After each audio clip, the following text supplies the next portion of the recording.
The Haunting, a short horror story written by Tony Walker, read by Tony Walker. I made a lot of money and retired early. After leaving London, we went up to live in the English Lake District. My wife was born there, and we used to visit her family quite often. The landscape is breathtaking, the people friendly, and once I'd earned enough so that I didn't need to depend on my salary, I wanted to move there. One day in February, we drove the 300 miles north. Annie was in the front next to me, and Benjamin was in the back. Benjamin, my son, was 5, and the apple of my eye.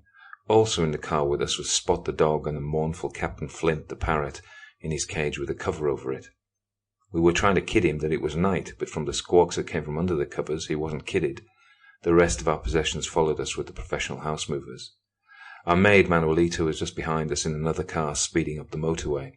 She overtook me twice and then slowed down because she didn't know where she was going. She had no clue about English geography, and her sense of direction was so bad I would guess that her Spanish geography was ropey too. She was the best maid I ever had, though she was tremendously superstitious and highly strung. She was from Malaga, and I met her when she was cleaning for my firm in the city. She was there early every day, and so was I, so we got to talking. We chatted most mornings, and I liked her. She didn't care that I was the boss. She spoke plainly and always told me when she thought I was wrong about the decor, the lifts being too fast, or when I took over another firm and downsized everyone. Manuelita spoke truth to power, and not many people managed that. Because of her honesty, I hired her and took her with me when I sold the company. Manuelita brought her niece Victoria over from Madrid to be our cook for the year. 25 years of foreign exchange trading burned me out. I'd set up my own company, made it a success, and then sold it for a killing. I was looking forward to the clean air, the beautiful scenery, and a chance to rest. I also planned to write my memoirs. I presumed Annie was looking forward to being closer to her parents, and I knew they would enjoy seeing more of Benji. When I first saw the house on the internet, I loved it. Annie said that I was being extravagant because it cost so much, but to be honest, I've long since stopped counting what things cost. If I want it, I get it. I've worked hard, and now I want to enjoy the rewards of my labour. It was a mansion on an island in the middle of a lake. There was a stunning view looking down from the front of the house over the lake and onto the rocky jaws of the valley behind. The art critic Ruskin called it the third most beautiful view in Europe. The massed mountains crowded blue and green behind the wave tops of the lake. It was breathtakingly beautiful. It felt right. A trust owned the house, so I couldn't buy it, only rent it. It was over £1 million a year, but it was worth it to me, and I figured that we could get a regular house after one blissful year in the mansion on the island. Everything arrived around the time we did. When we got to the lake's edge, I saw the men loading the boats we had booked.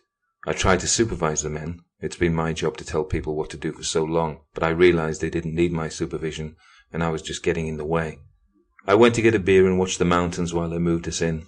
That was the beginning of my big step down from being a financial master of the universe to becoming a relaxed country gentleman.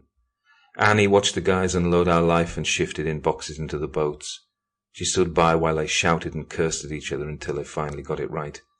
She was standing by the lakeside with a distant look in her eyes, almost sad. I watched her and thought she was too thin, her blonde hair straight and fine but dry like straw. It occurred to me that maybe she'd agreed to come all this way to please me. I presumed she'd wanted to be close to her parents, but had I asked her?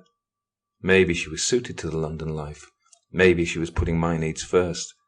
I knew that was the kind of person she was. Truth be told, I've always been a little self-obsessed.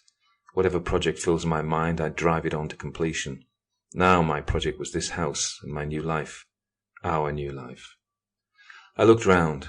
At least Benji seemed excited. He held Spot's lead and the dog barked like crazy at the men and wagged his tail so they would know he wasn't really mad at them.